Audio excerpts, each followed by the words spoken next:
Today's guest is a Jungian analyst, clinical psychologist, and the author of 3 popular books.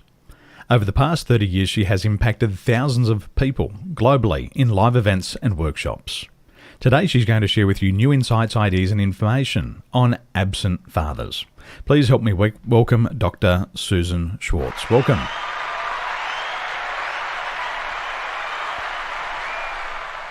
Thank you for being here. Thank you for the round of applause. My pleasure. Well, I got to do it on their behalf because they don't have that button on their computer. Yes. But if they were here, they would. Now, you're in a fascinating line of work. What attracted you to this line of work, and what excites you about it? The depth of work, and actually the starting with symptoms and going into the unconscious, like through dreams, synchronicity, relationships, not a Band-Aid, but really looking at the meaning of life, what is one suffering, and how does one change, like treatment, hope. So from the difficulties, we should be able to find some repair within the personality. And I was attracted to it because it isn't easy, and it involves the entire world. Culture, symbols, life, being, all ages, depth. And over your years of experience, what have been some of the changes, challenges, and crises that you've had to overcome over the past years? Well, being an analyst is always an evaluation of oneself.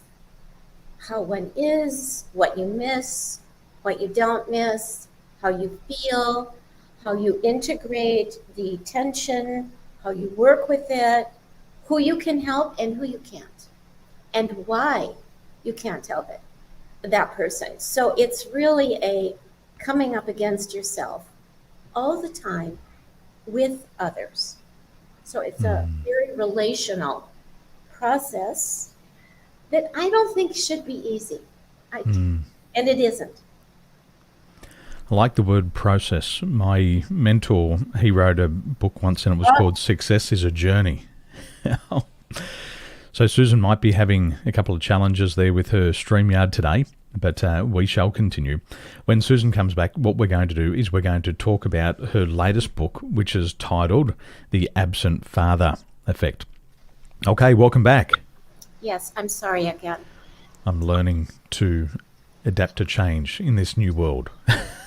But you know, that is really what part of being an analytical psychologist is. You learn to adapt to the changes that you never expect and the ones that you never really want, but they are in your life. And they're in your life because you didn't know that this is what you had to do. It's a fascinating approach. You recently wrote a new book and it was called The Absent Father Effect on Daughters. How would you define an absent father? It's a good point. The absence is physical and emotional, psychological. It also includes death, which is absolute absence. But the absence is something, and this I would want to stress. It's like an empty teacup. It's an absence that wants to be filled. So we are actually inside of our being have got a father figure somewhere. And even though he's absent, we still can create him from within ourselves, paying attention to dreams, relationships, etc. So the absence can be very profound. Fathers have been absent from the culture as well, from the family. They unfortunately didn't get to learn or enjoy how to be fathers, how to be related. A lot of men, I'm sure you know this, they didn't learn how to do it. And a lot of women have to, so they do. And I think there's been a very sad imbalance. And that's partly why I wrote the book, is to accentuate absence can be filled, but pay attention to it so you know where you've been hurt and where you can be healed. Both. I remember my wife fell pregnant in 2012, and I was working and I had a very good leadership role. And I had to make a choice. Do I be there for the birth of my daughter, or do I continue to work because I couldn't get holidays? So I decided that I'd resign from my career and be there for my daughter. And I was there for about the first year. And that was really exciting. But then I had to make money. Then I had to work. I had to build my business. And then I went and pursued my dreams. And I traveled around the world for 2 or 3 years non-stop. But I was missing my daughter. I was missing those nice little moments. And then when my wife fell pregnant again in 2016 and she gave birth in 2017, I said to her, I don't want to miss another opportunity because they grow so much. And I felt as a father that I was missing out. So thankfully, I had been in a position where I could stay at home. And then COVID came along, and I've been with my children almost 18 hours a day ever since. So it's been a really big blessing. So I know what it's like to go without my daughter, but I know what it's like to have both my son and my daughter always with me. And that absent father, I often say that my father would be emotionally absent or emotionally unavailable. And I hear this from a lot of others. So with the absent father not being there physically or emotionally, or maybe not even unemotionally, maybe not emotionally available, does this start after birth, or does it even begin before birth? I think not just me, but they've made studies of what happens in the womb. And it's not just what happens inside of the mother's body, but it is her also relationship to the father and how attentive he is to her and how close they are and how much they unite around the fetus as it grows into the baby. So I think that I believe the people that feel this also, that the baby picks up the attention, the love, and I feel that the father being there, you experienced it, is so important also for the father. So part of why I wrote the book was for fathers as well, to realize their value. So Susan will be back in a moment, and what we're talking about is the absent father effect.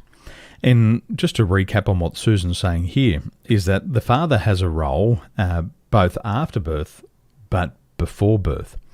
And when Susan comes back, I'll also share some stories about my journey as a father. So Susan's coming back now. I am. Welcome back. Yes. Now, I was just saying that, following on from what you were saying, when I was living in Dubai and my wife was pregnant, we really wanted to begin the relationship with our daughter early on. So I'm a believer in the tarot cards. I love the tarot cards, and I love using the pendulum. So what I'd do is I would connect my pendulum, and we would start to talk to the fetus, and would start to ask, what food do you like? And the pendulum would swing this way for beef and that way for chicken, and then would play games. So we'd have conversations. Do you like cats? Do you like dogs? Is it too hot? Is it too cold? And we were having this conversation with our daughter for a good 6 months before she was born. We would get out the tarot cards and we would talk about her personality, how she was feeling through the tarot.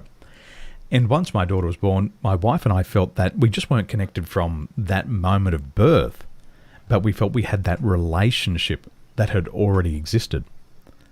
And that's what we did. And as a father, I felt very engaged in the birth of her. So in the womb, right up until birth, I felt a part of it. But I also think that you're creating a new iteration of fathers where there is an expectation that the father is there from the beginning. He's not the one who, or the person in the father role, is not the one who is told what to do, but he knows what to do. And let me just add, because you mentioned about tarot, one of the things that is very typical of Jungian psychology is consulting things like the tarot, the I Ching, the ruins. They bring us into ourselves in ways that we could not imagine at all. And I think that what you're saying about being a father brought you into yourself in ways that you could not imagine before. And so it sets up like a new paradigm, which we could use. It was a wonderful experience. For me, I felt connected, and although the baby was inside of my wife, I still felt emotionally and spiritually connected. Maybe not physically, but I was there for the other parts. And I know what it was also like to be disconnected, because I had experiences when I was building my business where my daughter was 1 and she's pulling on my coattails, daddy, give me some attention. And it's just like, hey, dad's got to work. I got 12 to 14 hours a day. But I could feel the guilt doing that. And I knew that for me, it wasn't in alignment with my values. But there was so many of those parts conflicts. There's a part of me that wants to pay attention to my daughter. There's a part that says, hey, you got to work, you got to make money. And it was a tough balance to find. What's the right balance here? The right balance, I think, is something that you are expressing, which is you have to experiment. And the experiment is really with knowing oneself. I would bet, if we use you as an example, you probably had some dreams that were also pulling at you. The guilt is, I could do this, I just don't know how. But you figured a way. And, it's so amazing what you said about COVID. I think a lot, the underside of this tragedy has been that a lot of people have gotten closer. Well, a lot of people have had difficulties as well. But the ones that have gotten closer, like you say, have so benefited. And their being enriched will only enrich every person that they interact with. I do think, again, there's a huge shift, hopefully, that is happening in our world, where the fathers will no longer be content to be absent, and the daughters will not have to make excuses, or the sons will not have to make excuses, but that there will be a place for dialogue and growth in different ways, in more unusual and creative ways. And there definitely was dreams. And I think for me, Susan, the dreams started probably all the way back in, I would say, 2003, 2004. And I would dream that there was a little girl in my bedroom. And I would wake up and I'd look around and I could sense that there was a girl there. Now, I could see her, not physically. It wasn't an hallucination. I'll continue the story as Susan comes back. So in 2003 to 2004, I would have these dreams, and I'd dream of this little girl in a white dress. Okay, welcome back.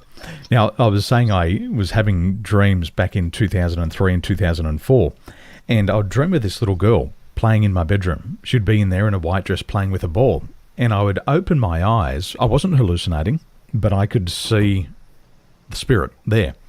And she would look over at me, and I'd get a little shock, and then she'd run away. And it didn't happen once, it didn't happen twice, it happened multiple times. And I said to my mum, I said, this little girl keeps coming into my room at night. What do I do? And she said something that was profound. She said, well, have you spoken to her? And I said, well, no, but I can try. And I remember this spirit energy coming to my room, playing, wanting my attention. And then one day we went to a wedding, and I turned around and she was exactly playing with a ball in the exact same white dress that I used to have this vision of. And she's like, Dad, do you want to play? So talking about the dreams, for me, the dreams began a good decade. Yeah, maybe 7 or 8 years before she was born. Yes, but they were preparing you. I'm also struck by the fact, the figures in our dreams are really a part of us. And you might look in Jung's, I think it's Memory Dreams Reflections. He had a dream about a little girl in white who came to him. I just say that because our individuality is so important, and it is unusual and not unusual we're connected to everybody. So your dream was a precursor and really leading you on into yourself with the little girl, because she's a part of you, and she wasn't going to give up. They're very strong figures. And also, you can see it's connected with other people who have dreams like that as well. Wow. It's really the marvel of the unconscious, the wisdom. It's quite amazing. And there's so much wisdom there. The role of the father, how does it influence the daughter's self-concept? How does it impact her self-image, her self-ideal, her self-esteem? Well, I'm going to be a little on the dark side on this one, a little I negative. love the dark side. Yeah, I actually do as well. I think it's honest also. Also, I want to stress that the father affects the body of the daughter. And this is not usually discussed or talked about, but how he views her, how he looks at her, how he will comment about her body or not usually. The worst happens around 12 or 13. He can't handle her sexuality that's coming forth because she's no longer a little girl, doesn't know what to do, and the girl feels pushed away because that's usually what he does. And then she wonders, am I all right? Can I be smart? Can I be intelligent? Can I have a good body? Can I be confident? And can I be the CEO? And many little girls around that age have learned no. So it's also interesting how many teenagers cut themselves, and they're girls. So I'm not saying they do that because they have absent fathers, but the father does influence the confidence and well-being of the daughter. So very important that yours get a present father. It will help them.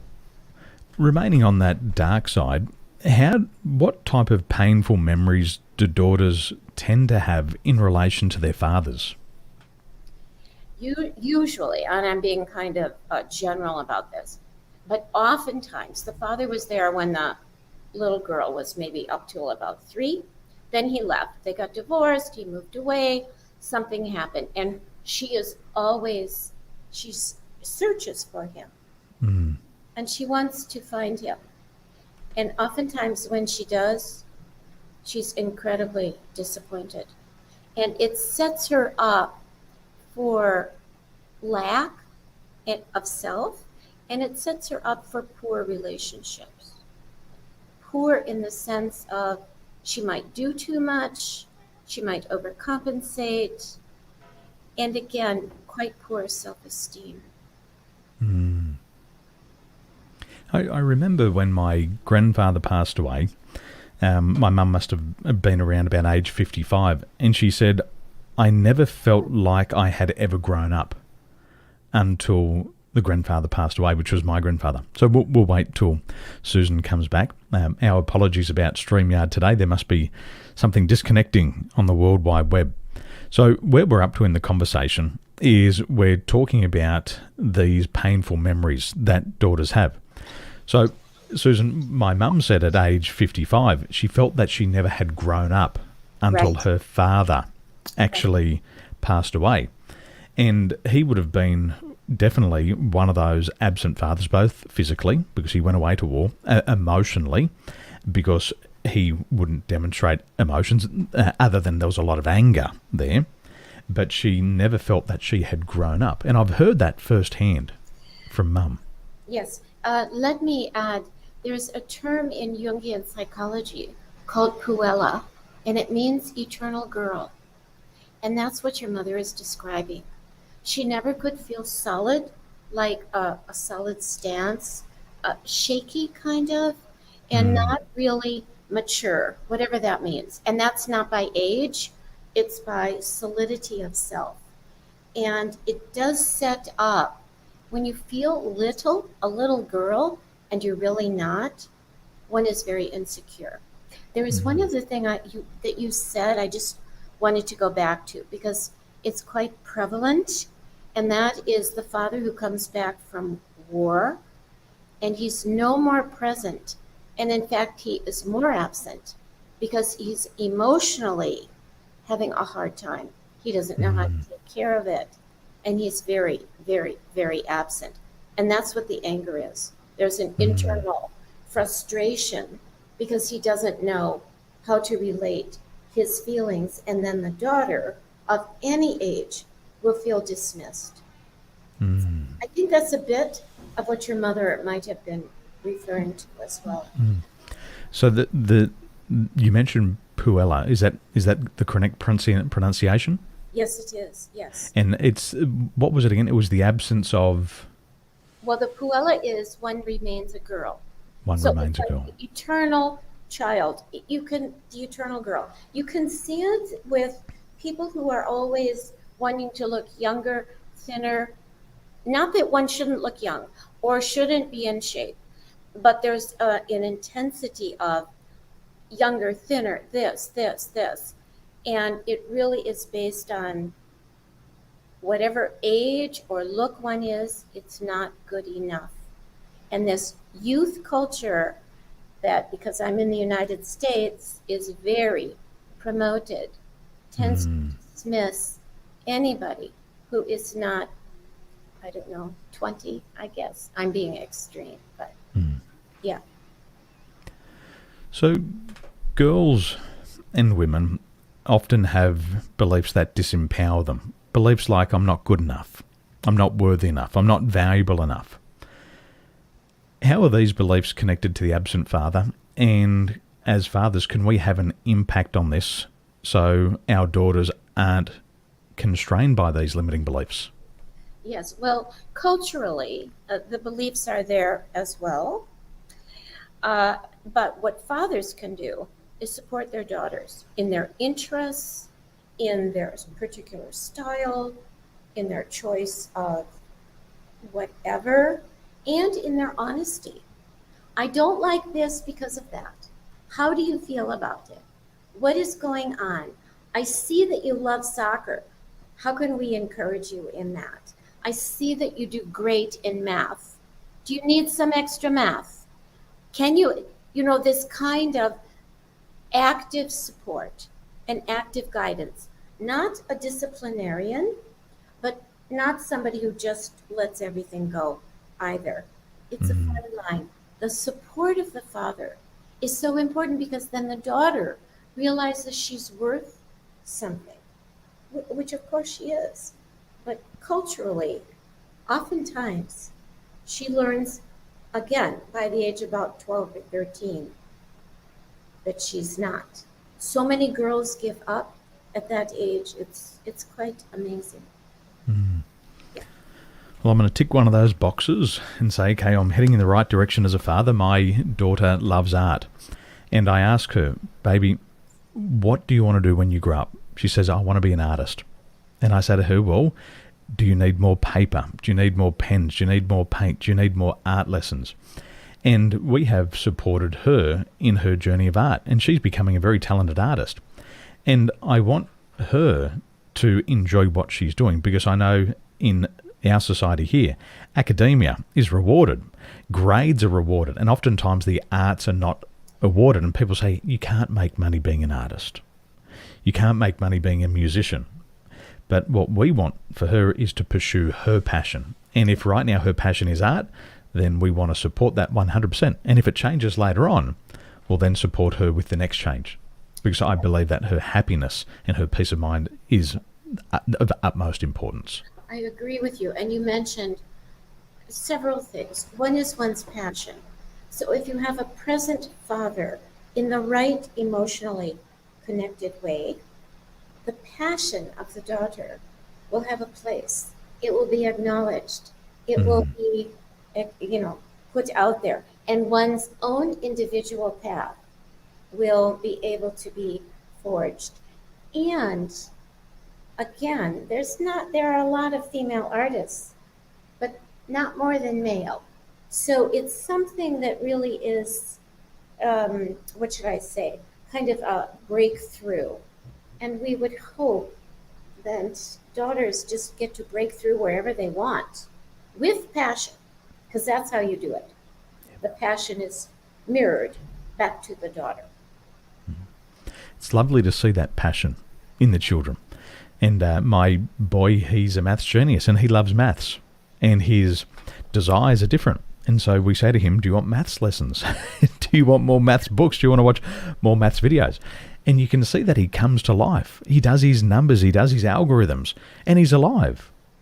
And I always see the best part of him when he's pursuing that passion. Now, whether his maths dreams last for a couple of years, so be it.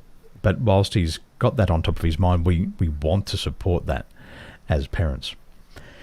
Now, we've spoken a lot about your book, and I'd like to take a deeper dive. I'm on your website here, and you're talking about your book. So if we come to the website, we get a copy of your book. What can we learn as fathers, as mothers, as parents, as children? What can we take away from your book? Well, I would hope that there would be an awareness of the importance of the father on the psyche, the body, soul, mind of the daughter. That really the father is significant and his absence is significant as well. But again, it is not an obstruction against being all that one wants to be. And that's really why I put this forth, is know the dark side so you can get to the light. And also I would say, I have a lot of people's dreams and stories, etc.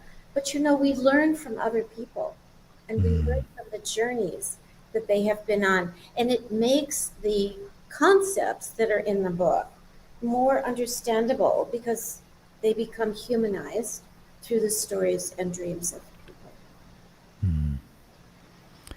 I love stories. When my grandfather spent a lot of time with us travelling around Australia, he would tell story after story after story. And there was one thing that I really loved about that. It was entertaining, but I admired that characteristic. And I wrote down on a piece of paper many years ago, I said to myself, for me to be able to achieve my life's purpose, what are one of the skills that I have to develop? And it was the skill of storytelling. And I wrote that down, and I spent years developing this skill, and still today. And then my mum sent me a photo the other day, and it must have been from social studies at school, so probably maybe 20 years ago. And there was all these characteristics of Daniel that other people had recognised. And on it said, great storyteller. Right. So I must have been thinking about it for a very, very long time. It was probably in your DNA a little bit.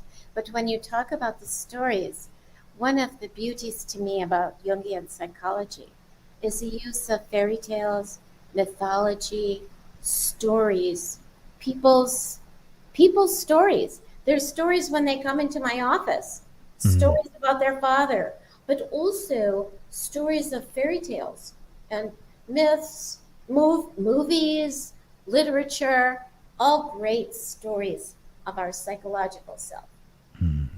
So fascinating. I love this topic. We have a question here. Can I ask, Daniel, in events that my daughter is showing interest but doesn't want external help like classes, how do I go about it to support her interests? Well, I think this is a great question for Dr. Susan, and I think what I'd like you to do is to reach out to Dr. Susan personally. I think that'd be a great question, and you could begin the conversation by following Dr. Susan over on her Facebook page or even on her website. That's a question that I think Dr. Susan could answer and be right up her alley. So, ladies and gentlemen, thank you so much for being here today. And I want you to go over to the website, Dr. Susan Schwartz, PhD. I'm going to post the link in the show notes below. And I want you to download a copy of the latest book. Let me also add, you can't download it through the website. You have to buy it through Routledge or Amazon. But there are some sample pages on the website. And it's not Dr. Susan. It's Susan Schwartz, PhD. Susan Schwartz, PhD.com. Yeah. So what I'll do is I'll put the link in the show notes below, and all you've got to do is click on that and head over to the website now, and make sure you follow Dr. Susan on Instagram and on Facebook. Dr. Susan, thank you so much for being here. Oh. I find your line of work just so fascinating. Thank you. And I love that you've been able to share with our students today. Thank you. Your stories were great. Thank you. Thank you so much. Ladies and gentlemen, remember, one new idea at the right time is enough to change your life. So head over to the website now and enjoy your journey. Have a wonderful day.